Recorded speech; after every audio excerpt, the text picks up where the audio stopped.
En 7. og síðasta liður á dagskrá okkar í dag fjárhagsáætlun Akureyrarbæjar 2010, fyrri umræða, og það bæjarstjóri sem tekur til máls.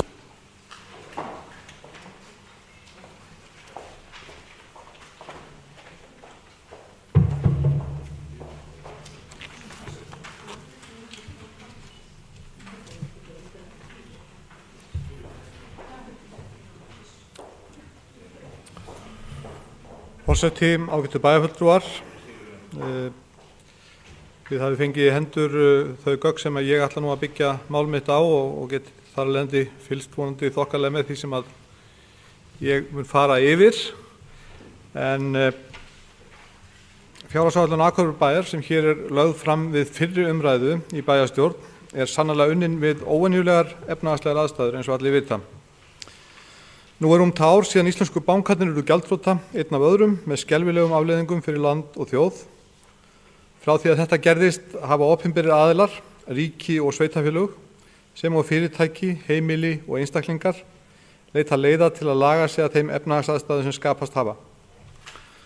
Á sama tíma hefur það verið verkefni stjórnvalda að skapa grundvöll fyrir uppbyggingu íslensks efnahagslífs og undirbúa nýja sókn íslensks samfélags þannig að það verði aftur í fremstu röð og lífskjör hér eins og best gerast meðal þjóða heims.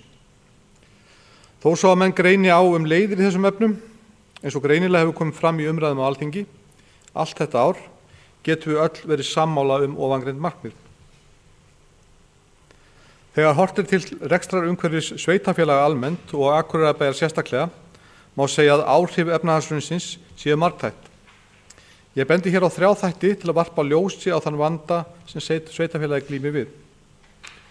Í fyrsta lagi felast áhrifin í þeim verðlagsbreytingum sem orðið hafa og eiga aðallega rætur að rekja til þess umsnúnings sem varð á gengi íslensku krónunnar. Verð á vöru og þjónustu hefur hækkað, verðtryggðar skuldir aukist og skuldir í gjaldmiðlum nær tvöfaldast. Áhrifa þessa gætir í rekstri allra sveitarfélaga, en þau sem hafa verið í vexti og hafa skuldsett sig til þess að byggja upp þjónustu íbúa sína finna eðlilega meira fyrir þessum áhrifum en þau sem ekki hafa þurft að fjárfesta mikið í innviðum samfélagsins. Í öðru lagi hefur samdráttur á vinnumarkaði haft áhrif á tekjur íbúa og fyrirtækja og þar með tekjur sveitarfélaga.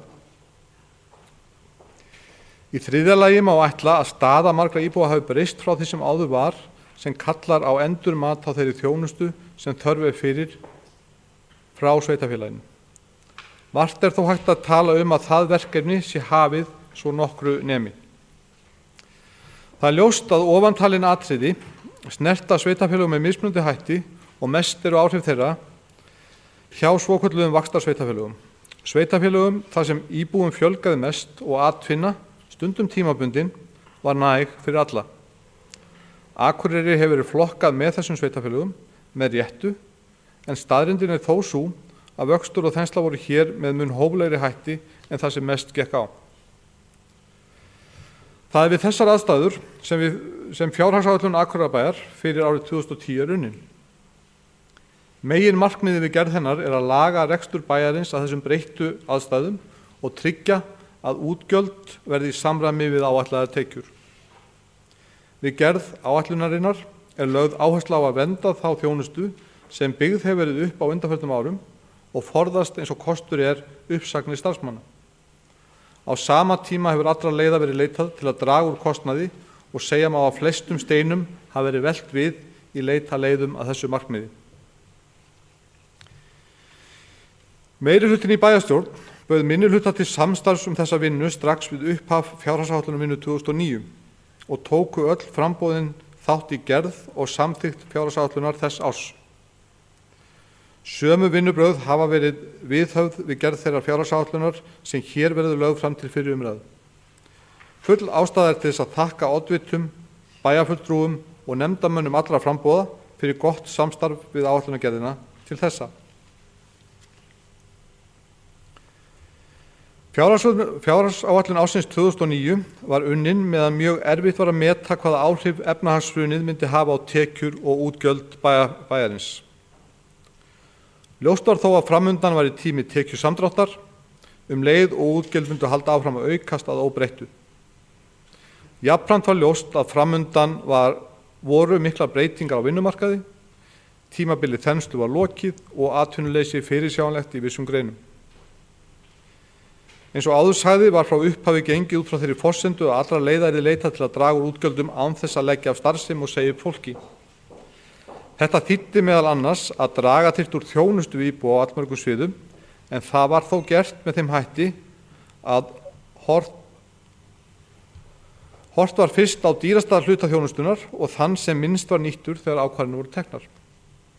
Ég fullyrði að góður árangur náðist með þessum hætti í því að minnka kostnað án þess að það bitnaði harkalega á íbúum bæjarins. Við endurskoðun fjárhagsáætlunar 2009 kom árangur þessara aðgerða skýrt í ljós.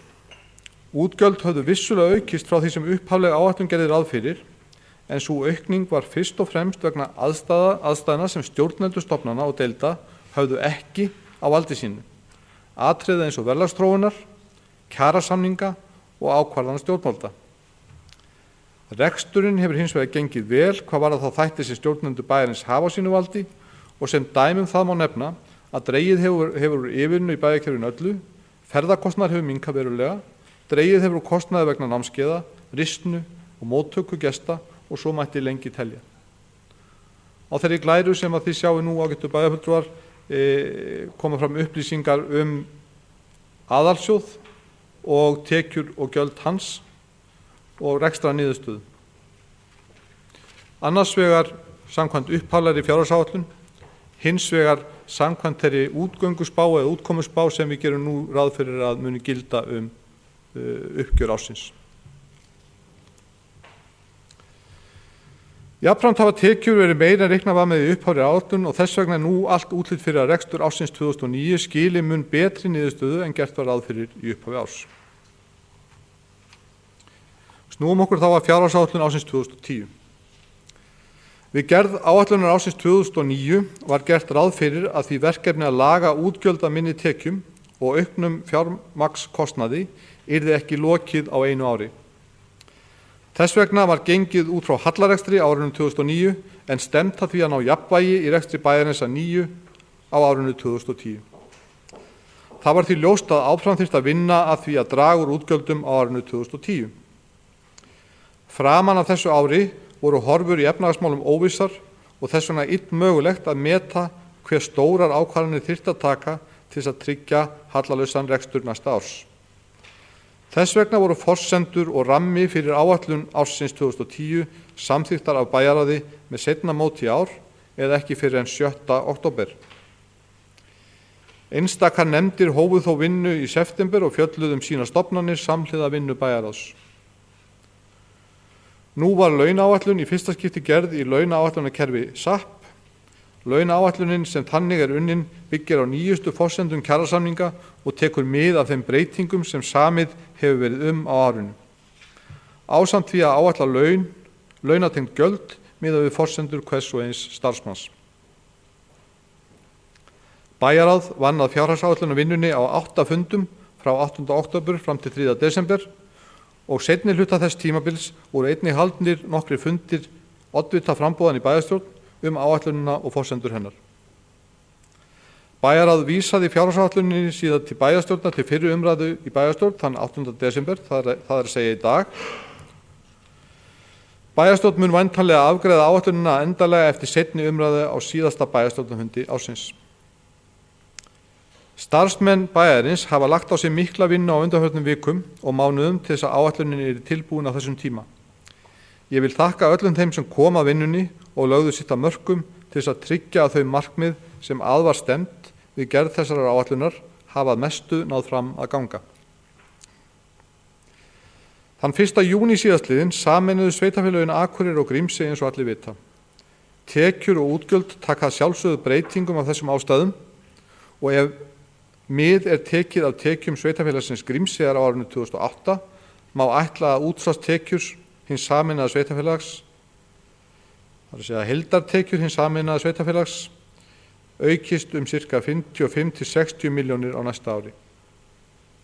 Gera má ráð fyrir að útgjöld vegna þjónustu við íbúa verði álíka mikil. Jafnframt ástæða til að minna á það að í þessu samhengi að hið sameinaða sveitarfélag fær framlög úr jöfnunarsjóði sveitarfélaga á þessu ári og á þeim næstu til þess að standa undir sérstökum kostnaði við sameininguna. Þá skulum við líta á nokkur atriði úr fjárhagsáætluninni. Fjárhagsáætlun Akureyrarbæjar fyrir árið 2010 er hér lögð fram til umræðu í bæjarstjórn. Fjárhagsáætlunin tekur til rekstrar aðalsjóðs og 15 fyrirtækja, stofnana og sjóða í eigu hans. Meginreglan skiptingu rekstrareininga í A- og B-hluta er þessi. Í A-hluta er aðalsjóður sveitarfélagsins, auk annarra stofnana og sjóða sem eru fjármagnaðir að hluta eða öllu leyti með skatttekjum. Í B-hluta eru þær stofnanir, fyrirtæki og aðrar rekstrareiningar sem eru að hálfu eða meiri hluta í eigu sveitarfélagsins og eru reknar sem fjárhagslega sjálfstæðar einingar. Eftirtalin gögn teljast til áætlunarinnar: áætlaður samstæðureikningur Akureyrarbæjar A- og B-hluti, rekstraryfirlit samstæðureiknings, efnahagsreikningur samstæðunnar ásamt sjóðstreymisyfirliti, framkvæmda yfirlit Akureyrarbæjar, A-hluta stofnanir sem eru reikningar aðalsjóðs, fasteignir Akureyrarbæjar, framkvæmdamiðstöð, eignasjóður gatna og fleira. B-hluta stofnanir eru síðan félagslegar íbúðir, fráveita Akureyrar, strætisvagnar Akureyrar, öldrunarheimili Akureyrar, framkvæmdasjóður, Norðurorka hf, Bifreiðastæðasjóður, byggingasjóður Náttúrufræðistofnunar, gjafasjóður Hlíðar og Skjaldarvíkur, Hafnasamlag Norðurlands og Heilsugæslustöðin á Akureyri. Að lokum er lögð fram sundurliðunarbók, það er sundurliðuð áætlun fyrir einstaka málaflokka og deildir fyrir reksturinn árið 2010. Snúum okkur þá að helstu forsendum þessara fjárhagsáætlunar. Með fjárhagsáætlun eru settar fram tillögur verkefni og framkvæmdir þess árs sem framundan er og áætlun gerð kostnað vegna þeirra. En eins og við vitum þá er erfitt að spá og sérstaklega framtíðina, eins og segir einhvers staðar. Vandinn við áætlanagerð er í raun tvíþættur. Annars vegar þurfa að liggja fyrir ákvarðanir það hvað á að gera á árinu framundan, en á sama tíma er ljóst að upp geta komið óvæntir atburðir og ófyrirséð verkefni sem nauðsynlegt er að sinna, óháð því hvort áætlað hefur verið fyrir þeim eða ekki. Þessi óvissu þáttur er þó lítill og á ekki að öllu jöfnu að geta haft mikil áhrif á það hve vel áætlun gengur eftir. Hinn óvissu þátturinn eru síðan þær forsendur sem við gefum okkur við áætlunina, forsendur sem miserfitt er að meta frá ári til árs. Við vorum minnt óþyrmilega á þetta haustið 2008 þegar allar forsendur áætlunar þess árs brugðu skjörsamlega vegna gjörbreyttra ytri aðstæðna. Fjárhagsáætlun ársins 2009 hefur gengið merkilega vel eftir ef tillit er tekið til þess að hún var unnin á miklum óvissu tímum. Við gerð hennar var gengið út frá því að samdráttur yrði meiri en raunin hefur orðið á árinu. Við höfðum sem sagt vaðið fyrir neðan okkur við gerð þeirrar áætlunar sem síðan skilaði sér í því að þegar upp er staðið verður rekstur ársins töluvert betri en lagt var upp með. Bæjarstjórn tók á síðasta fundi sínum ákvörðun að útsvar verði áfram 13,28% eins og árinu 2009. Endanleg ákvörðun álagningu fasteignagjalda liggur ekki fyrir, en áætlunin gerir ráð fyrir að fasteignaskattur á íbúðarhúsnæði hækki 4% en önnur fasteignagjöld í samræmi við verðlag. Í áætluninni er jafnframt gert ráð fyrir töluverðri hækkun sorphirðugjalda þannig að þau standi undir áætluðum kostnaði við sorphirðu, endurvinnslu og eyðingu. Að öllu jöfnu eiga gjaldskrár að hækka í samræmi við verðlag og í þeim tillögum frá nefndum sem fyrir liggja gjaldskrárhækkanir er almennt gengið út frá því. Á þessu ári hefur íbúum aðeins fjölgað 30 þrátt fyrir sameiningu Akureyrar og Grímseyjar þann 1. júní síðastliðinn. Ljóst er að aukið atvinnuleysi hefur orðið til þess að allnokkur hópur fyrrverandi íbúa hefur ákveðið að leita á önnur mið sem endurspeglast í fækkun íbúa. Við gerum ráð fyrir að þessi þróun hafi verið tímabundin og að áfram sé eðlilegt að gera ráð fyrir fjölgun íbúa 200 milli ára. Atvinnuleysi á Akureyri var mest í vor en nú 6% íbúa án atvinnu. Í forsendum áætlunarinnar ekki gert ráð fyrir að atvinnuástandið muni hafa áhrif á tekjur og útgjöld bæjarins umfram það sem var á árinu 2009. Við gerð þessarar áætlunar gengið út frá óbreyttri gengisvísitölu á næsta ári og að verðbólgan verði 3,5% frá upphafi til loka árs. Ekki gert ráð fyrir launahækkunum á árinu 2010 fyrir utan þær umsemdu hækkanir lægst launuðu hópana sem þegar liggja fyrir. Frumvarpið gerir ráð fyrir að laun kjörinna fulltrúa og æðstu embættismanna bæjarins breytist ekki milli ára.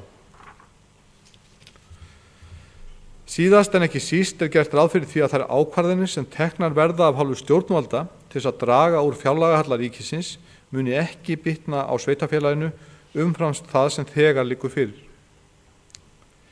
Hér rétt að minna á það að tillögur í fjárlagafrumvarpi hækkun tryggingagjalds úr 7% í 8,6% sem taka gildi þann 1. janúar næstkomandi munu að óbreyttu auka útgjöld bæjarsjóðs rúmar 120 milljónir króna. Fyrir liggur hins vegar yfirlýsing forsætisráðherra og fjármálaráðherra að útgjöld sveitarfélaga muni ekki aukast vegna þessa og þeirri yfirlýsingu hljótum við að treysta.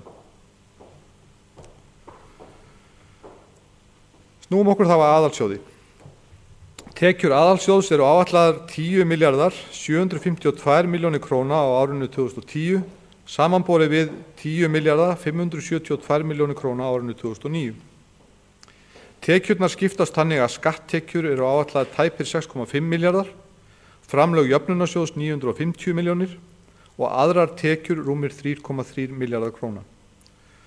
Auk þessa gert ráð fyrir að fjármunatekjur umfram fjármagnsgjöld verði rúmlega 880 milljónir króna. Sem fyrr fer stærstur hluti af tekjum aðalsjóðs til reksturs fræðslumála 4,8 milljarðar króna. Stærstur hluti þeirrar upphæðar greiddur af skatttekjum aðalsjóðs en tæpra 10% aflað með þjónustugjöldum, svo sem gjöldum fyrir dagvistun og leikskóla, gjöldum fyrir frístund og skólamáltíðir og gjöldum fyrir tónlistarnám. Til félagslegra þjónustu alls varið tæpum 2,5 milljörðum króna.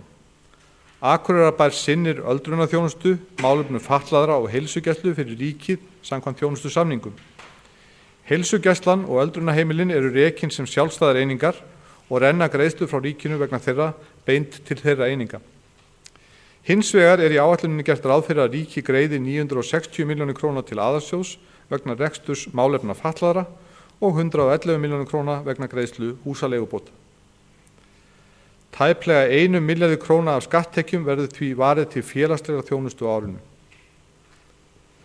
Þriðji dýrasti málaflokkurinn og sá sem tekur næstmest til sín af skatttekjum íþrótta- og tómstundamál. Heildarkostnaður málaflokksins áætlaður tæpir 1,6 milljarðar króna og stærstur hluti þess fjár, rúmlega 1,2 milljarðar, greiddur af skatttekjum aðalsjóðs. Til menningarmála áætlað að verja rúmum 600 milljónum króna. Ríkið greiðir 120 milljónum króna til Akureyrar samkvæmt menningarsamningi ríkis og bæjarins en kostnaður vegna málaflokksins að öðru leyti að mestu greiddur af skattfé. Til umferðar og samgöngumála gert ráð fyrir að renni rúmlega 450 milljónir króna og sameiginlegu kostnaður við stjórn og rekstur bæjarkerfisins áætlaður tæplega 660 milljónir. Hér þó ástæða til að benda á það að þarna að hluta til millifærslur á milli deilda og sviða bæjarins að ræða sem að hækka þessa upphæð. Hér verður ekki gerð frekari grein fyrir skiptingu útgjalda á einstaka málaflokka en vísað í yfirlit áætlunarinnar á blaðsíðu 8. Að teknu tilliti til fjármagnstekna þá rekstrar niðurstaða aðalsjóðs jákvæð 65 milljónir króna. Hins vegar halli á rekstri A-hluta sem nemur tæpum 500 milljónum. Það áhugavert að skoða lykiltölur fjárhagsáætlunar í tengslum við fyrri áætlanir og ársreikninga. Með sama hætti áhugavert að líta á skiptingu útgjalda Akureyrarbæjar samanborið við önnur sveitarfélög á landinu. Á þessari mynd má sjá hlutfallslega skiptingu útgjalda eftir málaflokkum. Undanfarin 3 ár borið saman við fjárhagsáætlun 2010. Útgjöld aukast að krónutölu í íþrótt- og tómstundamálum, félagsþjónustu og fræðslumálum. Á sama tíma og útgjöldin hafa nánast staðið í stað þegar horft er til sameiginlegs kostnaðar eða skipulags, umhverfis og samgöngumála. Hér sést síðan á nokkrum glærum samanburður á útgjöldum Akureyrarbæjar vegna nokkurra málaflokka samkvæmt áætluninni og árin 2007 til 2009 samanborið við sambærileg útgjöld stærstu sveitarfélaga í landinu fyrir árin 2007 og 2008. Ég vil nú vekja athygli á því að auðvitað eru súlurnar fyrir 2009 og 2010 fyrir Akureyri. Við höfum ekki sambærilega súlur fyrir önnur sveitarfélög, þannig að við verðum að fara varlega í samanburðinn. En ef að horft er á þessar myndir í þeirri röð sem það birtast, þá sjáum við fyrst fræðslumál, síðan félagsþjónustu. Í þriðja myndi sem svo mun birtast er menningamál og loks íþrótta- og tómstundamál. Og af þessum myndum má sjá hve mikil áhrif ný mannvirki hafa kostnað vegna viðkomandi málaflokks, þær hækkanir sem þau valda. Myndirnar sýna jafnframt mjög greinilega sérstöðu bæjarins sem höfuðstaðar Norðurlands sem leggur okkur á herðar þær skyldur að byggja upp þjónustu okkar með svipuðum hætti og höfuðborgin að gegna höfuðstaðar hlutverki.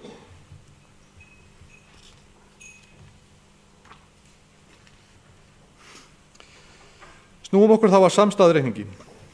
Þegar horft er til rekstrarreiknings samstæðunar A og B hluta, þá er gert ráð fyrir að tekjur verði alls rúmlega 15,2 milljarðar króna, en rekstrargjöld fyrir utan fjármagnsliði rúmlega 13,9 milljarðar. Niðurstaða án fjármagnsliða er því jákvæð rúman 1,3 milljarðar króna. Fjármagnsgjöld umfram fjármagnstekjur nema 1230 milljónum og áætlaður tekjuskattur rúmlega 85 milljónum.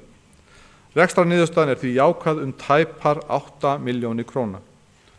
Sem sagt, við erum nánast á núlli. Ef við lítum á efnahagsreikning samstæðunar, samkvæmt efnahagsreikningi eru eignir sveitarfélagsins í árslok 2010 áætlaðar 27 milljarðar 842 milljónir króna. Þar af eru veltufjármunir 2 milljarðar 534 milljónir króna. Skuldir sveitarfélagsins í árslok eru áætlaðar 23 milljarðar 673 milljónir króna, en þar af eru skammtímaskuldir rúmlega 3,8 milljarðar króna. Veltufjár hlutfallið er 0,66 í árslok 2010.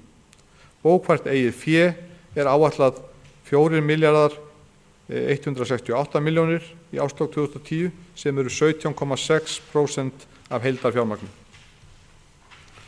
Og þá lítillega sjóðstreymis yfirlit samstæðu. Samkvæmt yfirlitum sjóðstreymi er áætlað að veltufé frá rekstri nemi 638 milljónum króna og að handbært fé frá rekstri verði 625 milljónir króna. Fjárfestingar hreyfingar eru áætlaðar samtals 2 milljarðar 52 milljónir. Áætluð afborgun langtímalána eru 2 milljarðar 342 milljónir króna, en ný langtímalán eru áætluð 2 milljarðar 340 milljónir króna. Lækkun á handbæru fé á árinu er áætlað 514 milljónir króna og áætlað handbært fé sveitarfélagsins nemur í árslok 1 milljarði 106 milljónum. Og þá aðeins A-hluta fyrirtæki og sjóði. Undir önnur fyrirtæki og sjóði í A-hluta falla fasteignir Akureyrarbæjar, framkvæmdamiðstöð Akureyrarbæjar og eignasjóður Gatna.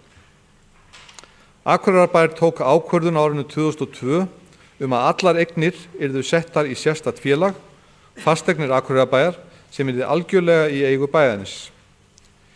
Félagið skyldi annast allt utanumhald fasteignabæjarins, byggingu, viðhald og leigu til viðkomandi stofnana sem nota eignirnar.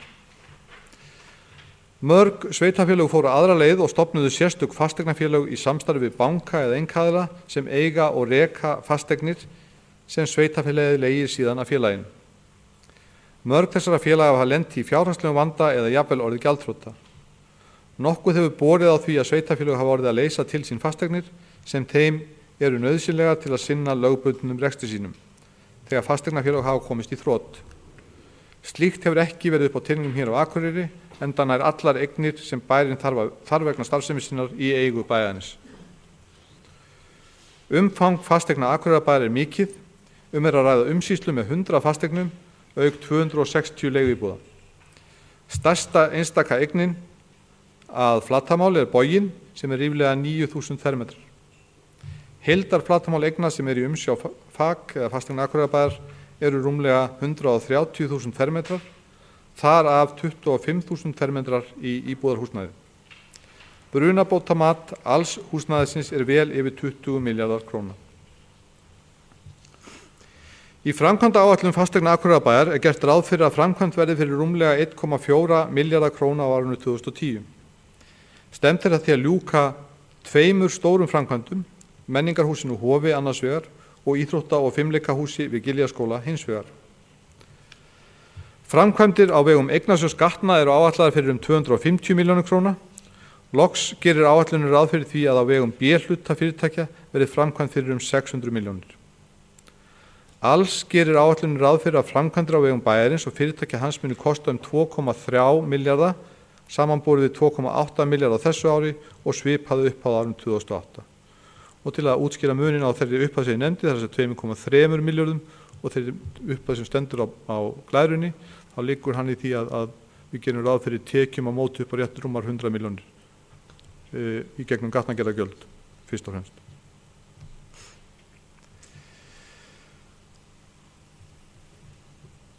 Bærinn mun því, eftir sem áður standa fyrir uppbyggingu á framkvæmdum á árinu 2010, en ljóst er að mikilvægt er að hægja á í þeim efnum af hálfu bæjarins og þess sér nú þegar stað í áætlunum hans til lengri tíma. Fyrir liggur að á milli umræðna fjárhagsáætlun í bæjarstjórn verður farið yfir það hvort skynsamlegt sé að draga enn frekar úr framkvæmdum en gert er ráð fyrir í þessari áætlun. Og þá B-hluta fyrirtæki og sjóði. Eins og áður hefur komið fram eru það alls 11 fyrirtæki og sjóðir sem tilheyra svokölluðum B-hluta samstæðunnar. Ég mun nú gera nokkrum af stærri einingum skil í stuttu máli. Og byrjum á öldrunarheimilum og heilsugæslu.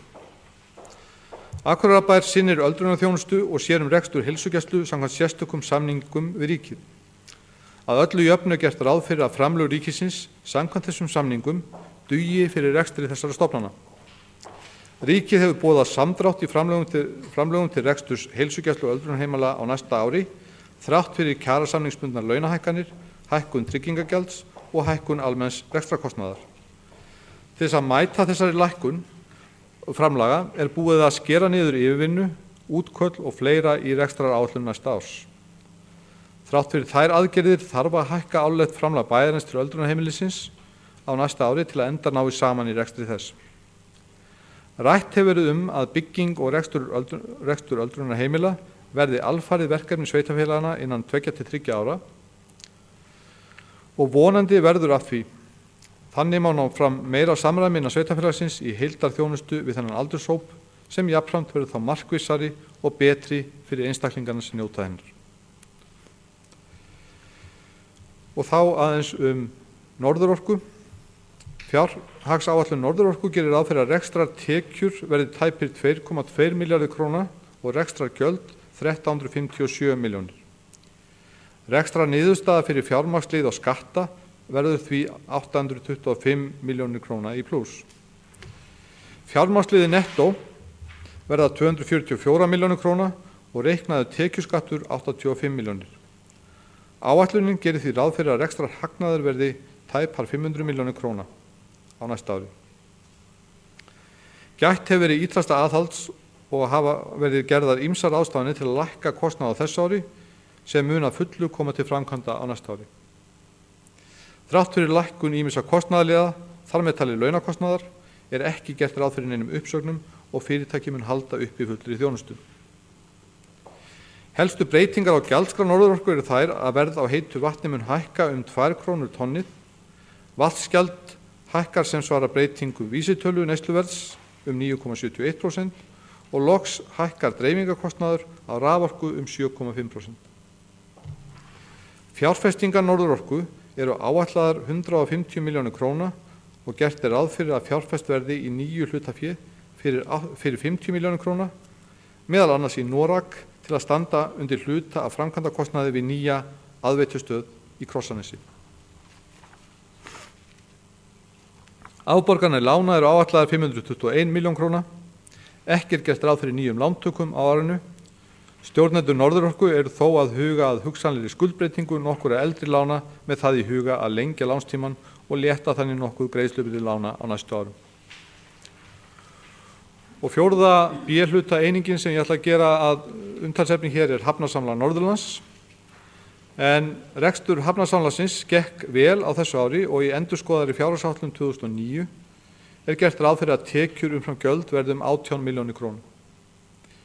Í áætlun Hafnasamlagsins er gert ráð fyrir heldur minni umsvifum og minni tekjum á næsta ári eða sem nemur tæpum 9 milljónum króna. Þó er gert ráð fyrir fjölgun skemmtiferðaskipa og eru beinar tekjur af þeim áætlaðar hartnær 80 milljónir á næsta ári. Með tilkomu nýrra hafna í Hrísey og Grímsey á síðustu misserum hefur kostnaður vegna viðhalds aukist. Töluverðra endurbóta er þörf á höfninni í Grímsey og mun verða unnið að þeim verkefnum samhliða öðrum viðhaldsverkefnum við þau miklu hafnamannvirki sem eru innan Hafnasamlagsins. Á árinu 2009 hafa verið greidd niður lán og mun fjármagnskostnaður minnka á árinu 2010 vegna þess og minni verðbólgu. Af þessu leiðir að í áætlun ársins 2010 er gert ráð fyrir því að tekjur umfram gjöld verði rúmlega 26 milljónir króna. Eins og hér hefur komið fram, liggur nú fyrir áætlun hallalausan rekstur samstæðu Akureyrar kaupstaðar, það er aðalsjóðs og fyrirtækja, stofnana og sjóða í eigu hans. Það mátti öllum vera ljóst að erfitt að láta útgjöld og tekjur mætast eftir þær miklu breytingar á rekstrarforsendum sem urðu undir lok árs 2008 og þess vegna er full ástæða til að gleðjast yfir þessum árangri. Jafnframt er ástæða til að þakka öllum starfsmönnum Akureyrarbæjar fyrir hver tilbúnir þeir hafa verið til þátttöku í þessu verkefni. Án þeirrar samstöðu starfsmanna sem ríkt hefur það að laga reksturinn að þessum breyttu aðstæðum hefði þessi árangur aldrei náðst. Þennan árangur má líka rekja til þess að þróun útsvarstekna á þessu ári hefur þrátt fyrir allt verið jákvæðari en við þorðum að vona í upphafi árs. Það eru jákvæð tíðindi að íbúum gangi almennt vel að afla sér tekna og að fyrirtækjum bæjarins gangi mörgum hverjum vel í sínu rekstri. Við vitum líka að í mörgum þeim atvinnugreinum sem hér eru stundaðar eru sóknarfæri, meðal annars vegna gengis íslensku krónunnar. Ég hef því fulla trú á að hér á Akureyri eigum við alla möguleika að rétta fljótt og vel úr kútnum á næstu misserum og að við getum áfram boðið íbúum bæjarins upp á þjónustu eins og best gerist meðal sveitarfélaga í landinu. Og að loknum umræðum þessa fjárhagsáætlun legg ég til að henni verði vísað aftur til bæjarráðs og síðan til seinni umræðu í bæjarstjórn. Takk fyrir.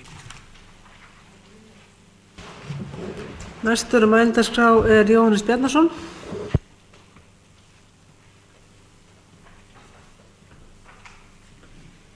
Forseti, góði bæjarfulltrúar. Ég þakka bæjarstjóra ákaflega góða yfirferð yfir fjárhagsáætlunina. Þetta er vel uppsett og betur heldur en áður hefur verið. Þetta svona einfaldar mjög marga hluti, gerir svona kannski flóknari hlutina skiljanlegri fyrir marga og fyrir það ber að þakka. Nú fjárhagsáætlunin, þetta árið er auðvitað unnið við afskaplega sérstakar aðstæður og sjálfsagt þarf að fara ansi langt aftur í tímann til að finna viðlíka aðstæður í okkar þjóðfélagi og okkar bæjarfélagi sem við erum að kljást við í þessari fjárhagsáætlunargerð. Ég vil taka það fram í upphafi máls míns að ég hef litið á það sem eitt af grunnskilyrðum þessara vinnu að skapa ákveðin vinnufrið þetta afmarkaða verkefni, fjárhagsáætlunargerðina. Og ég held að það sé eina forsendu þess að það sé hægt að vinna þetta eins og það hefur verið gert, að það sé skaplegu friður þær aðgerðir sem verður að fara í, jafnvel þó að sé einhver minniháttar, jafnvel meiri ágreiningur einstaka mál innan þessa stóra pakka sem við erum að fara hér í gegnum. Við höfum getað fylgst með því í öðrum bæjarfélögum hvernig það tefur og gerir vinnuna erfiðari þegar menn eru með stöðugt sprengjukast. Það er afskaplega auðvelt að setja sig í þá stöðu þegar maður er þeim með við borðið að gagnrýna. Það er mjög auðvelt að búa til illa útlítandi dæmi einhverja breytingar vegna þess að fjármagnið er minna sem til skiptana til þjónustu. Sem betur fer þá hefur það verið þá hefur þessi vinna einkennst af því að það hefur verið sameining það að koma þessum lykiltölum í þá stöðu sem það í dag. Ég vil enn og aftur þakka fyrir það tækifæri að fá að taka þátt í þessari vinnu og ég held að það sé og hafi reynst okkur, svo ég endurtaki það, afskaplega farsælt í þessari erfiðu stöðu. Við vitum alveg hvað þetta þýðir þegar við förum á stað með vinnu. Við vitum fyrirfram að okkar staða er þannig að við erum að fara að skerða þjónustuna við bæjarbúa. Okkar verkefni var fyrst og fremst að finna þær leiðir til þess að sú skerðing gerir sem allra minnst og bitnaði sem minnst á sem allra flestum. Það er þó alveg óhjákvæmilegt að fólk finnur fyrir þessu. Það er alveg ljóst og það er ekkert í raun og veru hægt það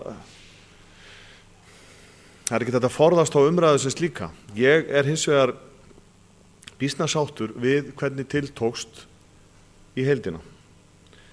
Og þessi vinna hefur að langmestu leyti hvílt á nefndum bæjarins, starfsmönnum bæjarins, embættismönnum sem hafa farið ofan í sína málaflokka gaumgæfilega og fundið að mínu viti í langflestum tilfellum heppilegustu leiðirnar til að mæta þeim vanda sem við erum að kljást við. Þessi vinnubrögð hafa verið til mikil sóma og eru nefndarmönnum og starfsmönnum nefnda, embættismönnum bera þeim gott vitni. Því að þetta hefur ekki verið neitt smáræði við að eiga. Og við vitum það líka að þegar þjónustustigið er orðið jafn hátt eins og það var hjá okkur þegar það var hæst, þá er óskaplega erfitt að vinda ofan að þið tilbaka. En það tel ég að hafi tekist á þann hátt að við getum verið fullsæmd af. Nú, eitt af stóru atriðunum varðandi það niðurskurð sem við höfum þurft að fara í er að blessunarlega þá hefur störfum ekki fækkað svo neinu nemi. Vissulega kannski skerðast kjör starfsmanna á einstökum stöðum, það er auðvitað þrengt að og reynt að geta hagræðingar á sem flestum sviðum, en við höfum ekki þurft að beita þeirri aðferð að segja upp fólki. Það er auðvitað mjög stór þáttur. Nú bæjarstjóri minntist hér á í sinni yfirferð að eitt af því sem hægt er að taka út fyrir sviga varðandi þessa áætlun, það er framkvæmdaáætlunin. Og ég tel að við þurfum að nota tíma núna milli umræðna til að fara mjög vandlega ofan í saumana á þeim stærstu þáttum sem okkar bíða þar. Við þurfum að fá vandaða útreikninga á því, svo við tökum til dæmis menningarhúsi sem dæmi, hvað er hagkvæmast fyrir okkur á þessum tímapunkti að gera. Borga sig er hagkvæmast fyrir okkur að klára húsið og taka það í rekstur með öllum þeim tölum sem við tökum inn í það dæmi, eða er hreinlega hagkvæmara fyrir okkur að lengja enn í framkvæmdatíma, er hagkvæmara fyrir okkur að fara aðra leiðir og lengja þetta tímabil þar til að húsið verður komið í notkun. Þetta þurfum við að fara mjög gaumgæfilega ofan í og finna út hver besta leiðin er fyrir bæjarsjóðin. Nú það er svo sem mörg önnur smærri atriði inn í bæði framkvæmdaáætlun, viðhaldsáætlun og fleira sem ég ætla ekki að nefna hér í þessu. Ítreka það að yfirferð bæjarstjóra var mjög góð og ítarleg, það var farið mjög gaumgæfilega ofan í flesta þætti. Það er hægt að gera ágreining út af ýmsu sem þarna er. Ég ætla ekki að fara yfir það núna.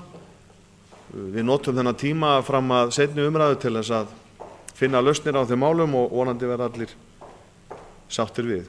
Veikasti hlekkurinn í þessari áætlun er líklegast tekjuáætlunin. Óvissan er svo mikil. Það eru svo margir þættir sem við vitum ekki alveg hvernig, og vitum jafnvel ekkert hvernig munu þróast. Ég vil þó benda á það að óvissan fyrir ári síðan hún var enn meiri og óttinn þá enn meiri, því að þá vissum við í raun og veru ekkert við hvað við vorum að fara að eiga. Við vitum þá nokkurn veginn núna hvert vandamáli og við erum búin að fara í gegnum þessa erfiðu vinnu sem við óttuðum svo mjög fyrir ári síðan. Við erum búin að draga tilbaka, við erum búin að skera niður, við erum búin að fara með hnífinn ansi djúpt til þess að koma gjöldunum á réttan stað. Sú vinna að baki og ég ætla ekki að efast það að það hvíni einhverjum, en við erum búin með þessa erfiðustu hjalla í vinnunni. Það er ákaflega mikilvægt. Þá þurfum við ekki að óttast jafn mikið framhaldið. Við vorum kannski svolítið svartsýn fyrir ári, eðlilega. Útkoman miklu betri heldur en við óttuðumst og niður þá. Við erum að halda okkar tekjum miklu betur heldur en við þorðum að vona, sem auðvitað ákaflega gleðilegt. Og auðvitað vona maður að það verði raunin áfram, en óvissan mikil. Það kannski örlítið borð fyrir báru, það ákveðnir þættir sem við reiknum ekki inn í áætlunina, sem við gætum hugsanlega og mjög líklega haft af tekjur. Það orðið nokkuð ljóst að það verður áframhald á því að fólk taki út auka lífeyrissparnað og meira segja hærri upphæð heldur en hingað til hefur verið leyft. Að því munum við fá tekjur. Við vitum auðvitað ekkert hversu mikið það en þarna borð fyrir báru. Nú skatttekjur ríkisins, þær eru auðvitað að hækka, þær eru að aukast, það verið að leggja á meiri skatta til að auka tekjur ríkisins og það ætti að gera jöfnunarsjóðinn stöndugri og þá hugsanlega með þeim möguleikum að okkar framlag hækki þar. Þannig að það eru ákveðnir möguleikar sem við erum ekki að taka hér með í reikningi sem við höfum þó fyrir framan okkur. Nú, ég ætla ekki að fara að endurtaka flesta sem bæjarstjóri sagði hér í sínu upptalningu. Ég á þessum tímapunkti, þar að segja að við erum búin að ljúka fyrri hálfleik þessara vinnu. Við höfum eftir núna að klára ákveðna þætti í þessari vinnu. Áður nefndi ég hér framkvæmdaáætlunina, það eru ýmsar gjaldskrár eftir og þess háttar vinna. Ég sannfærður að við finnum leiðir úr og leiðir til þess að hafa hagkvæmnina sem mesta gagnvart sjónum. Og þetta ár sem framundan eflaust erfiðasta ár þessara kreppu. Í kjölfarið förum við svo hægt og rólega að rísa upp úr öskustóni og þá getum við farið að bæta það niðurskurð sem við höfum vissulega farið í, sérstaklega inn á stofnunum eins og skólum, leikskólum og öldrunarstofnunum. Það verður auðvitað mikið verkefni þegar ástandi fer að lagast að koma því tilbaka. Og það ákaflega mikilvægt í þessari stöðu, þar sem við erum komin núna í svona sögulegt rekstraraðhald, að þeir aðilar sem að starfa í þessu geirum átti sig á því að ástandi mun auðvitað lagast aftur. Það eru við öll sannfærðum sem hér inni. En ég þakka bæjarstjóra aftur góða yfirferð og við munum svo taka þessa umræðu aftur á næsta bæjarstjórnarfundi þegar við erum búin að plæja okkur í gegnum þau gögn sem eftir og ítrekka það enn og aftur að ég viss það að við munum finna þær leiðir sem eru bestar fyrir bæjarsjóð. Næst tekur til máls Baldvin Þór Sigurðsson.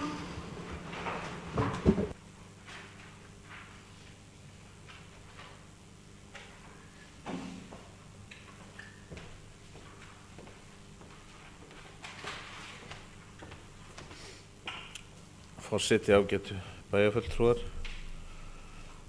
Ég þakka Hermanni bæjarstjóra fyrir röggsamlega framsögu og ég vil taka undir með bæjarfulltrúa Jóhannessi að skýrslan auðskilin og skýr. Þannig að hún auðveldari yfirferðar. Nú, fjárhagsáætlun hefur litið dagsins ljós og við kjörnir bæjarfulltrúar höfum sýnt þá ábyrgð að koma sameiginlega gerðinnar og með miklum niðurskurði á flestum sviðum og minnkandi framkvæmdum verður reksturinn í járnum og svo þökkum við stjórnendum og starfsfólki bæjarins sem hafa á ný lyft grettistaki í niðurskurði og aðhaldi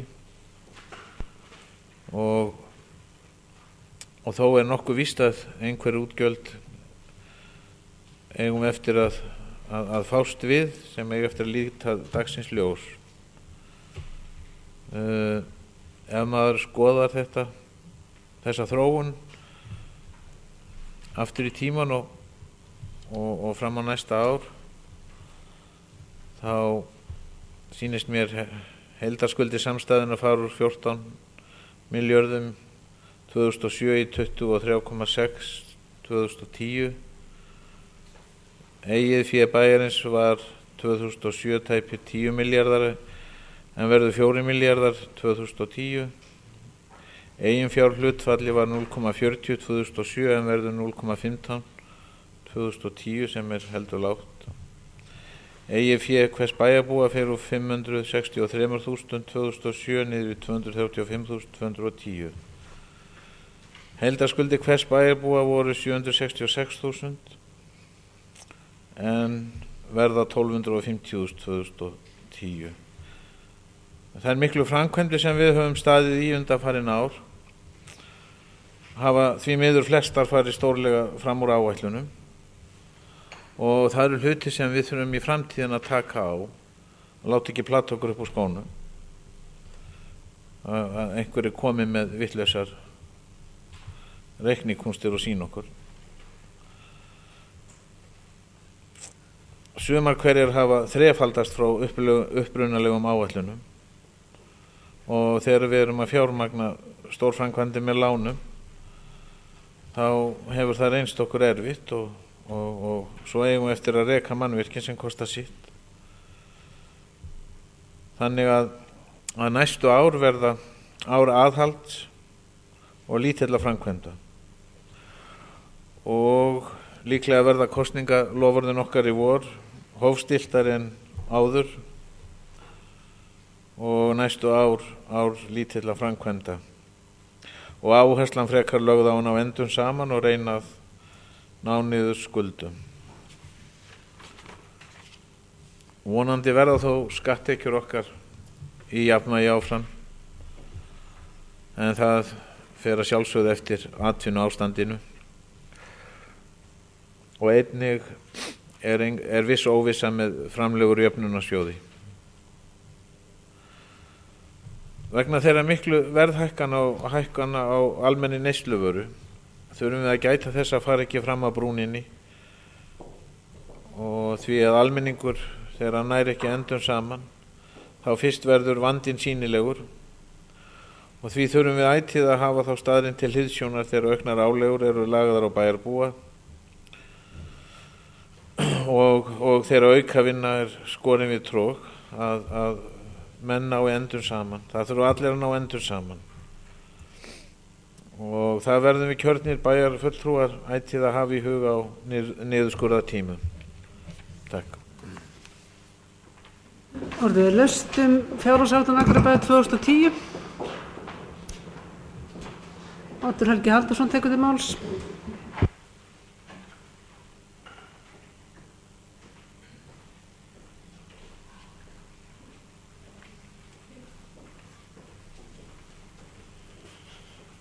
Forseti, góðu bæjarfulltrúar, ég þakka bæjarstjóra yfirferðina og vil nefna eins og hann að þessi vinnubrögð sem við tókum upp síðast að vinna þetta allt saman og höfum verið að gera núna, þau eru mjög góð. Auðvitað er erfitt fyrir okkur öll að vera að skera niður, það er skemmtilegra að eyða heldur en að spara eins og við. En við vorum sem betur fer samstillt á það síðast þegar við settum áætlun fyrir 2009 að vera mjög varfærin og gripum snemma í og þess vegna er það í raun og veru gleðilegt mjög að tekjur fyrir 2009 eru töluvert mikið hærri heldur en við reiknuðum með og því að það er auðvitað gleðilegt líka því leytinu til að þar sem við tekjur okkar markast af tekjum bæjarbúa að þá hafa bæjarbúar heldur ekki lækkað eða skerst í tekjum eins mikið við óttuðumst. Og þetta kemur til með að laga niðurstöðu ársins mjög mikið en samt sem áður verður ekstra niðurstaða samstæðunnar fyrir 2009 hálfu milljarður í mínus. Þannig að það er enn á brattan að sækja. Við erum það heppin að nýjar lántökur verða engar á árinu eða allavega mjög litla sýnist mér eða engar og nema að til þess að mæta afborgunum og það er auðvitað gott í þessu árferði að vera ekki að safna skuldum. Hins vegar verður handbært fé komið niður í aðalsjóði, komið niður í rúma 700 milljónir árslok. Það eru auðvitað svona alveg við þolmörkin. 700 milljónir eru fjárþörf bæjarins í rúman 1,5 mánuð. Þannig að það má nú ekki vera styttra, þannig að varasjóðurinn má ekki vera minni en ég tel alveg að það gangi. Hvað framkvæmdaáætlun aðalsjóðs varðar verðum við að bæta okkur í áætlanagerð. Því að til dæmis fyrir 2009 hefur framkvæmdapakkin hækkað í aðalsjóðum 240 milljónir. Þó svo við sem búin að taka af honum að ég held 150 milljónir og færi yfir áramótin á 2010. Þannig að aðrar framkvæmdir hafa þar af leiðandi hækkað tæpa 400 milljónir, þetta skekki upp á 20%. Gengi hefur ekkert breyst mikið á þessu ári og auðvitað er þetta leifar af gömlum tilboðum sem voru miðað við byggingaustölu miklu eldri og innkaupum í erlendum gjaldeyri. Samt sem áður er flest tilbúið miðað við byggingavísitölu og hún hefur ekki hækkað nema rúm 30% frá 2007. Og hún má segja það að þetta árið, hún var sennilega að mig minni 486,7 í janúar síðasta árið og 495 núna í nóvember. Þannig að það er sama engin hækkun á byggingavísitölu þetta árið.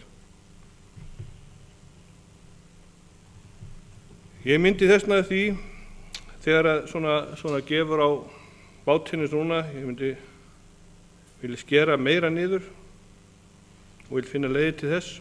Við höfum til þess milli umræðna. Ég tel að það sé hægt. Þessi áætlun eins og hún liggur hérna fyrir hjá okkur núna, ég held að við séum komin alveg að þolmörkum.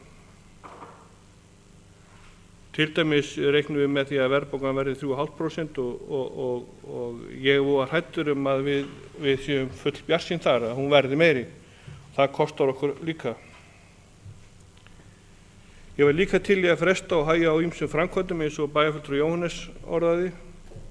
Við megum ekki gleyma því eins og ég alltaf sagt að nýjum mannvirkjum fylgir ekki bara gleði, það fylgir líka rekstrakostnaður. Og ég tel að í ástandi eins og núna væri kannski betra að borga bara af lánunum en ekki borga rekstrakostnaðinn líka, því að hann kemur frá okkur laust. Það er ýmislegt sem ég vildi hafa öðruvísi, en þessi vinna er oft á tíðum málamiðlun eins og þið vitið og erfitt fyrir okkur öll að þurfa að herða á sultarólinni. Það er eins og ég sagði áðan, það er skemmtilegra að eyða heldur en að spara. Starfsfólk bæjarins hefur staðið sína plikt í þessum ólgu sjó undanfarin ár og staðið sem er mikilli prýði og tekið á sig ýmislegt og á það allt mikið hrós skilið fyrir það. Ég er sáttur við flest í þessari áætlun. Ég er ekki sáttur við allar gjaldskrárbreytingar, sérstaklega ekki í þeim fyrirliggjandi hugmyndum gjaldskrárbreytingar í sundlaug. En enn og aftur, við nú heldur vinnan áfram, við mettum að fara í framkvæmdapakkann á milli umræða hérna, þannig ég fer nú ekkert mikið í hann, eða ekkert núna og við eftir að vinna þetta svona fínpúsa þetta. Mér sýnist að við séum raun og veru lánsöm að því leytinu til að þetta gengur ágætlega og er ekki svart eins og kannski ég hefði haldið í janúar þess ári og vonandi verður þetta bara gott. Ég ítreka enn og aftur þakkir til starfsmanna Akureyrarbæjar og fyrir samstarfið hjá öllum flokkum í bæjarstjórn sem hafa komið í þetta samstarf að einlægni að ég tel. Þannig að betur má duga skal. Forseti óskar eftir að taka til máls.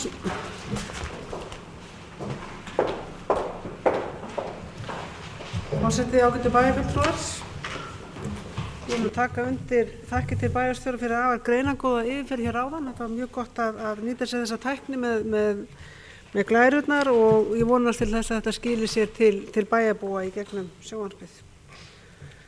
Þetta er áætlun sem eru margt sérstök. Ég man í sumar þegar vorum að ræða þetta, þá sem sagt hvað mann er ógurlega fyrir þessu verki. Það maður sá henni ekki út úr því. Og þannig að mér finnst það var ræst svo mikið úr þessu að þetta var miklu auðveldara og ég held að það mér finnst að þakka samhenta átaki starfsmanninn okkar að takast á við þetta, takast á við þessa áskorun að draga saman seglin, draga úr þjónustunni hygglust án þess að það þyrfti að koma til mikilla árekstra og ég held að það hafi tekist afar vel og vonandi mun þessi vetur svona fara vel með okkur og íbúa Akureyrar og það er ástæða til þess að taka undir það þakkir sem að starfsmönnum hafa verið færðar hér að fyrri ræðumönnum. Rétt aðeins varðandi sem að bæjarfulltrúi Baldvin Sigurðsson þá mynd sem hann dró upp hér áðan varðandi lykiltölurnar. Það er svolítið mikilvægt og sérstaklega þegar menn fara að skoða árbók sveitarfélaga þegar hún liggur fyrir að menn beri saman rétt. Að menn beri saman þá sveitarfélög sem eru með jafnvel mikið rekstur og Akureyri og það eru ekki með orkufyrirtæki sem hefur mestan hluta sinna skulda í erlendri mynt og veldur því að allar kennitölur þessar myndir alveg skelfilegar. Enga síður erum við að bæta í eignasafn Akureyringa og styrkja bæjarfélagið þannig að við skulum líka bera saman eigur bæjarfélagsins og þeirra sveitarfélaga sem hafa kosið að fara aðra leiðir í sínu rekstri og mynda ekki eignir.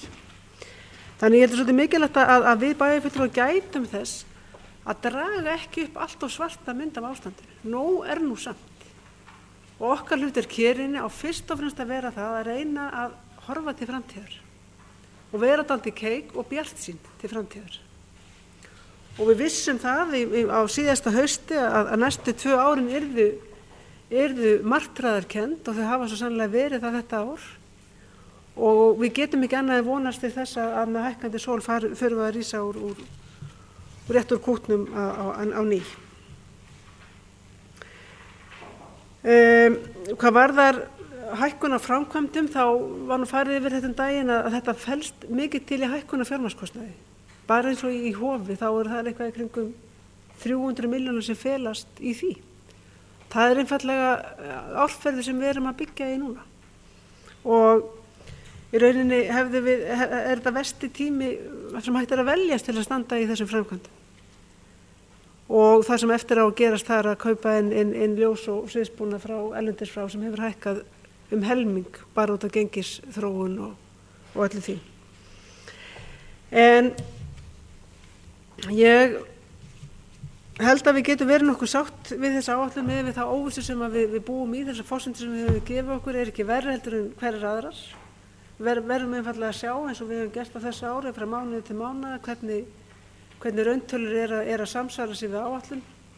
Við eigum eftir núna í byrjun næsta árs að fara í 3 ára áætlun og þá svona getum við vonandi horft aðeins lengra fram á tímabilið. Það hittist á lok þessa kjörtímabils og að rauninni gera áætlun fyrir næsta kjörtímabil sem alltaf svolítið flókið. En ég vona svo sannarlega til þess að bæjarfulltrúar allra flokka starfi jafn mikið af heilindum og heiðarleika í því verkefni eins og hefur verið hingað til og það ástæða til þess að þakka fyrir þá samvinnu. Bæjarfulltrúi Kristín Sigfúsdóttir tekur til máls.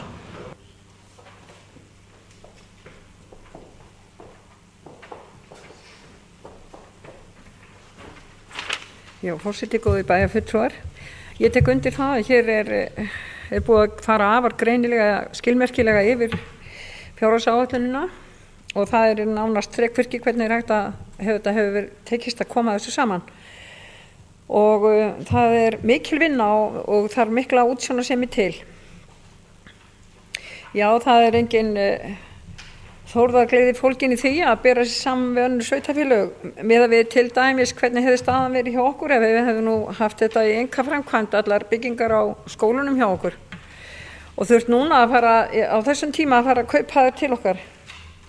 Þá held ég að hefði nú ekki verið svo glæsileg niðurstaða hjá okkur sem þó ekki hún glæsileg en hún allavega svo ótrúlega þolanleg miðað við hvað sem við bjuggumst við. Og það alveg satt, hér vorum við fyrir ári síðan, hér var sko bara búist við hruni í hverju sjávarþorpi og það allt í reiði og allt í ömurlegheitum og það búið að taka á málunum frá ýmsum hliðum. Það verður erfitt að horfa upp á það, ég tengi svolítið sama fjárhagsaðstoð og síðan þessar hækkanir og gjaldskrám. Ég kvíði því í vetur þegar að fjölskyldurnar sem rétt hafa náð endur saman fara að fá talsvert mikið hærri orkureikninga. Eins og heita vatnið á að hækka 2 krónur tonnið og vatnsgjaldið hækkar, dreifingin og rafmagninu og ég vil koma auka álögur enn á orkuna eða á orkulindirnar. Þannig að við eigum eftir að þurfa að leggja fram auðvitað meira líklega í fjárhagsaðstoð heldur en að reikna þeim með hér og það það sem allir auðvitað vita, gera ráð fyrir og geta síðan verðum að takast á við síðar. Það ekki 3,5% verðbólga, það bara fer beint í þá sem hafa rétt viðmiðun og taxta til að glíma við. Þannig að ég býst nú við að mjög margir bara fari hreinlega til þess að náða hjá fjölskyldudeild þegar það að kemur. Ég að hugsa til dæmis menningarhúsi, mér finnst þetta mjög ögrandi og spennandi umræða. Hvernig við tökumst á við framkvæmdirnar, hvað dýrt að vera fátækur og við þurfum auðvitað að koma því einhvern veginn í gagnið sem allra fyrst, hvort sem það verða rússneskar perur í loftinu eða hvað við getum, en við þurfum það ekki gott að fara í bráðræði í einhverja ódýrar framkvæmdir en margt mjög hugvitsamlega unni hér heima og ég veit ekki betur en að stólar og annað sem einmitt unnið á Íslandi, það sé hort á það hvað við getum gert hér heima og unnið vel. Ég hef alltaf verið að horfa á náttúrugripasafnið. Ég ennþá ekki búin að gefa upp vonin að sé hægt að hafa það til prýði og sýningar í menningarhúsinu, annarkvort í einhverjum almenningsrýmum eða tekið einhverjar stofur þar fyrir náttúrugripasafnið. Mér finnst alveg ömurlegt að hugsa til þess að það sé allt saman í kössum. Og ég held að þessi áætlun miðað við framkvæmdir ef við okkur tekst og nú einmitt það að við erum búin að læra að fara svona ótrúlega vel með og halda þessu í horfi miðað við að horfa á það hvernig framkvæmdirnar hafa alltaf farið fram úr. Þá held ég verðum að strengja þess heilt að taka og nota þessar tölur sem viðmið núna í áætluninni 2010.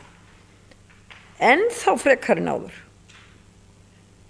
með útboðum, með útsjónarsemi og með því að standa við það sem við höfum lagt upp með. Já, það verður ekki langur loforðarlistin örugglega fyrir kosningarnar í vor, en ég get ekki betur séð en að skólamannvirkin sem við erum þegar byrjuð á og íþróttahús eins og sést á áætluninni verði það sem við verðum að klára og gangi að taka til í notkun. Það var glæsilegt hér fyrir fundin þegar var verið að afhenda okkur mynd frá landsmótinu og það auðvitað rétt að landsmótið gekk alveg prýðilega og allar þessar framkvæmdir á Þórssvæðinu, það hægt kannski að réttlæta og verður að réttlæta allar þessar framkvæmdir þar og hvað kostnaðin allan, að það var að drífa það af og klára þetta fyrir landsmótið.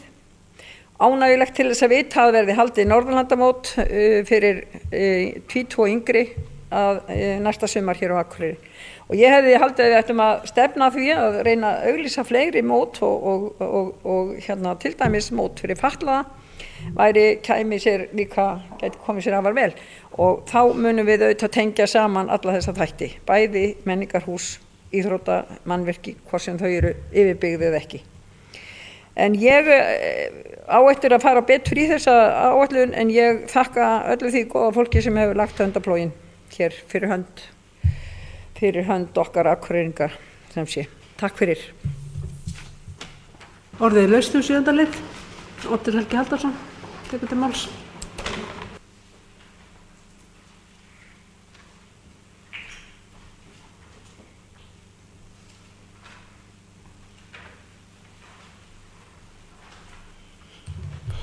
Forseti, góðu bæjarfulltrúar, já, auðvitað var þetta happa aðgerð hjá okkur að vera sjálf með fasteignir Akureyrarbæjar. Ég minnist þess á árunum upp úr 2000, þá var gerð mikil hríða okkur hérna að bönkum og fleiri að fá að eiga hérna fasteigninar og við fórum í vinnuhóp, ég, Sigurður J. fyrrverandi bæjarfulltrúi og Jóhann Sigurðsson sem nú dáinn og þetta var útkoman og það var ekki ágreiningur þetta bæjarstjórn að fara þessa leið og sem var happadrjú.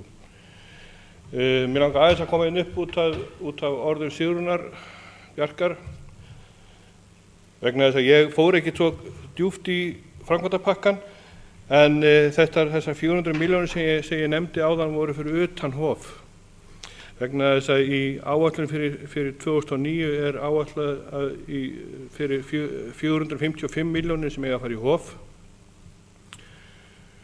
og líka í þessari endurskoðu eða útkomu spá það líka gert ráð 455 milljónum. Þessar 400 milljónir sem ég var að tala það var annað, meðal annars skiljaskóli rétt tæpar 120 milljónir, stofnbúnaður upp á 40 milljónir annað, en þetta alveg rétt sem hún sagði að fjárhagsáætlun fyrir hof hefur hækkað vegna þessi 3 ára áætlun. Þá gerðum við ráð fyrir því að árið 2010 þyrftum við að setja 400 milljónir í það, en það komið núna upp í 916 milljónir. Það rúmlega hálfur milljarður og þetta fyrir utan þessar 400 milljónir sem ég talaði áðan, bara svo þetta sé á hreinu. Laust 7. lið. Ólafur Jónsson tekur til máls. Forseti, ágætu bæjarfulltrúar, ég vil byrja á því að þakka hér fyrir greinargóða yfirferð hjá bæjarstjóra. Mér finnst það ekki auðvelt að lesa í reikning sveitarfélagsins. Þetta stórt og mikið plagg og þetta nánast vinna fyrir fagmenn, en mér fannst þær glærur sem voru hér settar upp og hvernig var hér tæft á helstu atriðum mjög skilmerkilega gert og takk fyrir það. Ég vil taka undir orð hér bæjarfulltrúa sem hafa nefnt að þetta línudans, aðhalds og líka að sækja. Og við sjáum það núna ánægjulega hér fyrir árið 2009 og við höfum framkvæmt og eigum, en við leið skuldum við mikið. En við verðum að sjá ljósið í þessu og ég Mér finnst líka að við verðum að gæta okkar hér og verðum svolítið að stíga líka í takt við atvinnulífið hér í bæjarfélaginu, þar sem víða bara að ganga allbærilega. Þannig að ég vil beina því, og menn hafa blessunlega hér verið að halda sig við stóru hlutina. Nú fer þetta aftur inn til bæjarráðs og til frekari skoðunar milli funda í bæjarstjórn. Menn hafa hér nefnt aðeins gjaldskrá og gott og vel, menn skuli skoða það gjörlega. Menn skuli aðeins gæta því að það líka horft til, hefur leitað upplýsinga út í atvinnulífið hjá forstöðumönnum, og menn hafa aðeins verið að horfa hver þróunin hefur orðið bara hér á Akureyri síðustu misserin. Þannig ég vil svona ítreka það við bæjarfulltrúa menn hafi þetta aðeins að leiðarljósi. Við stöndum hér frammi fyrir ærnumverkefni og hefum gert það núna síðastlið ár. Það skapar líka ákveðin tækifæri, eins og oft sagt að horfa út fyrir ramman. Við tókum þá ákvörðun að segja ekki upp starfsfólki. Þyngstu pakkin í þessu hjá okkur jú launaliðurinn. Og við þurfum náttúrulega líka að koma því vel til skila til bæjarbúa að menn hafa ákveðið að verja störfin. En í því felst líka ákveðin gildra að við erum ekki tilbúin að takast á við þann mikla vanda að skoða hvaða hagræðinga möguleika felast í því. Þannig að það atriði sem við megum ekki gleyma. Við tókum þessa stefnu, ég held að hún sé farsæl, aðstæður hér í þjóðfélaginu eru með ólíkindum, við höfum ekki upplifað slíka hluti áður, þannig að það mikið atriði að hér ríki samstaða, og ég held að ég tek undir með öllum þeim sem hafa sagt hér að það þakkavert hvernig tekist hefur vel til í bæjarstjórn að vinna að þessu málum með mikilli samstöðu. Takk fyrir. Orðið laust 7. lið. Elín Margrét Hallgrímsdóttir tekur til máls. Forseti, góðir bæjarfulltrúar, ég vil taka undir þakkir til bæjarstjóra fyrir afar gott yfirlit og yfir málefni fjárhagsáætlunina og þessa vinnu sem gerð hefur verið, og sjálfsögðu líka taka undir mikla þakkir til starfsmanna, ekki síst Jóns Braga sem hefur verið afar iðinn við að upplýsa okkur stöðu mála og halda utan þessa hluti sem gríðarlega mikilvægt. Og raunar hefur mér fundist á þessum árum sem ég hef setið í bæjarstjórn að það vel haldið utan fjármálin hér og menn vanda sig og reyna að fara afar vel með fjármuni bæjarbúa. Það sannarlega mikilvægt. Ég veit ekki og hef ekki heyrt á þessum tíma sem ég hef setið í bæjarstjórn bæjarfélagar sambærilegri staðar sem getur státað af öðrum eins glæsi mannvirkjum í skólum, íþróttamannvirkjum, tala ekki menningarhús sem við erum að byggja, og við hér og þeir gestir sem hafa komið hér erlendir, þeir standa á gapi yfir því hvernig í veröldinni við höfum farið að því að byggja svona myndarlega og reka þessi hús okkar menningar tengd og skólatengt. Og við megum vera afskaplega stolt af því.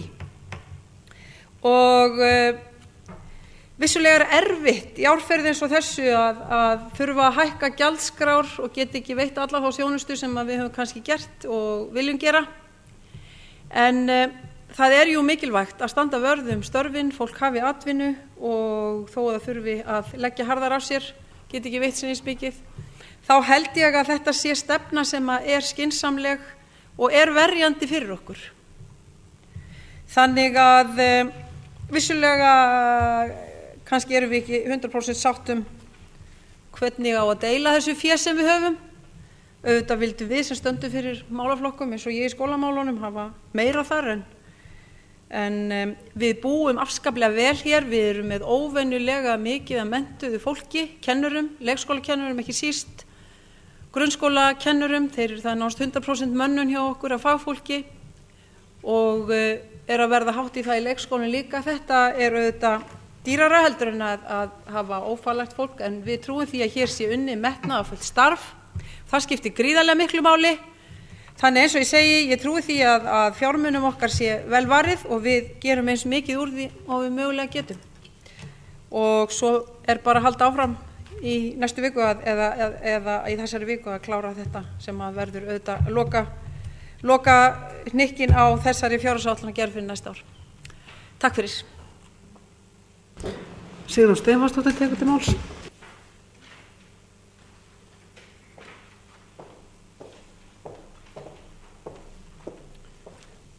Forseti, ágætu bæjarfulltrúar, hér hefur verið ákaflega vel farið yfir fjárhagsáætlanagerð fyrir 2010 og ég ætla að þakka bæjarstjóra fyrir greinargóða yfirferð og líka þá umræðu sem var átt sér stað. En mér langar bara sérstaklega til að ég ætla ekki að fara neitt ofan í saumana á fjárhagsáætlunum sjálfri en mér langar til þess að tala þetta samstarf sem hefur átt sér stað á milli minnihluta og meirihluta. Það hefur verið mjög farsælt og ég held að það hafi skapað mjög góðan vinnufrið innan stjórnkerfisins og orðið þess valdandi að vinnan hefur gengið miklu betur.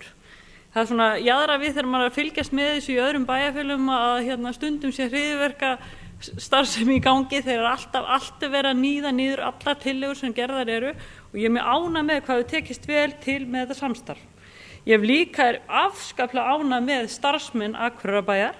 Það hafa allir lagst á eitt með það að finna leiðir alveg ofan í minnstu einingar innan bæjarkerfisins. Það að koma tillögur aðgerðir bara allstaðara sem að af hinn góða. Hvernig hafa allir lagst á eitt að láta þetta ganga upp því að útkoman úr fjárhagsáætlanagerðinni mun betri en á horfðist í upphafi árs. Maður óraði ekki fyrir því að við næðum að klára þessa vinnu svona vel og kominu svona vel frá okkur í upphafi árs og það er svona full ástæða til að þakka starfsmönnum bæjarfélagsins en líka verður maður mikið var við þolinmæði bæjarbúa. Bæjarbúar í rauninni sætta sig við það sem verið að gera. Það er víða verið að þrengja. Það hefur dregið úr þjónustu og ýmislegt breytt opnunartíma, það eru gjaldskrárbreytingar og eitt og annað sem að koma beint til bæjarbúa. En það er ofsalega mikill skilningur og þolinmæði og mér finnst full ástæða til að þakka fyrir þetta allt saman. Og við þurfum að skoða náttúrulega það sem framundan er núna á milli umræða. Það þarf aðeins að taka til og laga áætlunina en já, ég vil bara segja okkur hefur tekist vel til og ég er með ánægð með það sem hefur verið í gangi þessu ári. Takk. Orðið er laust 7. leit. Það er bæjarstjóri sem tekur umræðuna saman.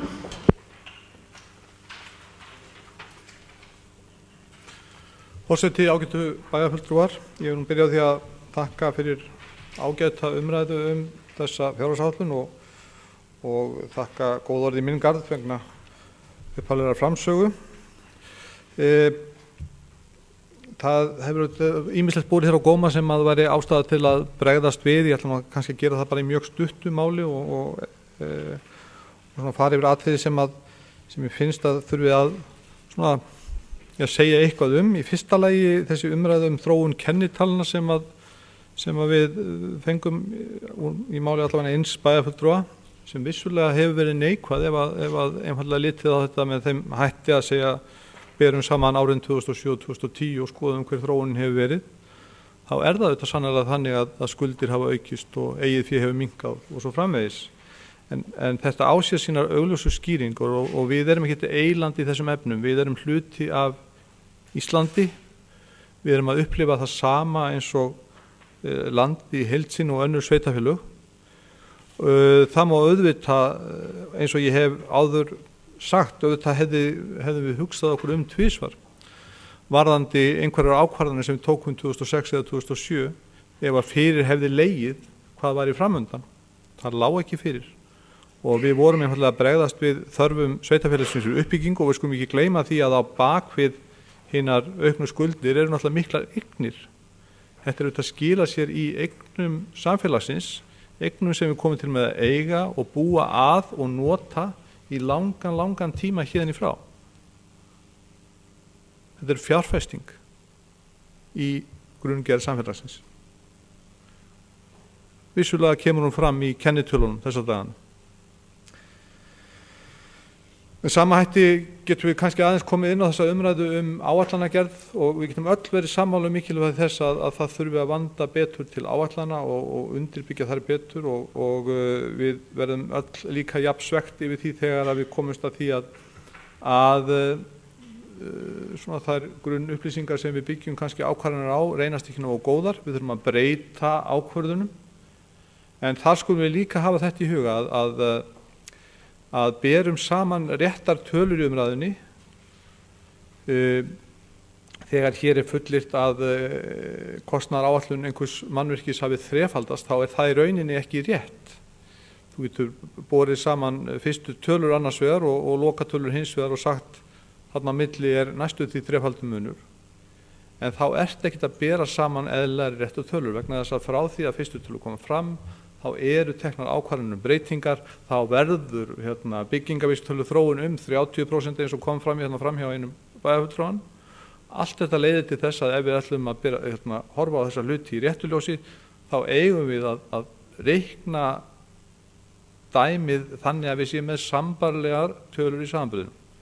Þar með ég ekkert að mótmæla því að við þurfum að vanda betur til áætlanagerðar, en göngum ekki á langt í því að fullyrða mismunin í þessum göngum ekki á langt í því. Síðan langar við bara til að taka undir það sem kom fram í máli Ólafs Jónssonar bæjarfulltrúa mikilvægi þess að við finnum hinn rétta og gullna meðalveg milli aðhalds og sóknar í þessari stöðu sem við erum í. Við erum auðvitað mjög upptekin af því núna að finna leiðir til að verjast og láta tekjur duga fyrir útgjöldum, en við verðum líka að hugsa til lengri tíma og spyrja okkur að því hvernig ætlum við að sjá til þess að við verðum eins fljót eins og kostur upp úr startblokkunum þegar að tækifærin gefast. Hvernig ætlum við að tryggja það að Akureyri verði sveitarfélag sem verður fljótt að jafna sig og nái fljótt fullum skriði þegar tækifæri til þess eru til staðar. Þannig að það verkefni líka og það má ekki gleymast. Og lokum þá kannski bara vil ég ítreka þakkir til allra þeirra sem þátt tóku í þessari vinnu. Þetta búin að vera heilmikil vinna og ég endurtek það sem ég sagði held ég í ræðu minni áðan að það sem hefur einkennt hana í rauninni þessi samstaða sem að sumir bæjarfulltrúar hafa komið inn á líka. Menn hafa bara átt að sjá því að þetta verkefnið. Og þegar ég segi menn þá að tala bæði starfsmenn bæjarins og íbúana. Þess vegna og svo náttúrulega ykkur bæjarfulltrúar og það sem kjörnir fulltrúar. Menn tóku bara höndum saman þetta verkefni og réðust á það allir sem einn. Fyrir vikið skapaðist miklu meiri friður þessa vinnu heldur en hefði annars gerst og fyrir vikið hefur hún orðið okkur auðveldari heldur en hún hefði ella orðið. Og bestu þakkir til allra sem að sköpuðu þetta andrúmsloft og svo náttúrulega fyrir starfsmannina fyrir allt sem þeir hafa lagt á sig. Takk fyrir. Til að bókurundi þessum lið að vísa fjárhagsáætlun Akureyrarbæjar fyrir árið 2010 til frekari yfirferðar í bæjarráði og til síðari umræðu í bæjarstjórn og ég bið bæjarfulltrúa sem samþykkja þetta að gefa merki. Það samþykkt samhljóða. Þá komið að lokum dagskrár hjá okkur í dag og fundi slitið klukkan 18:30.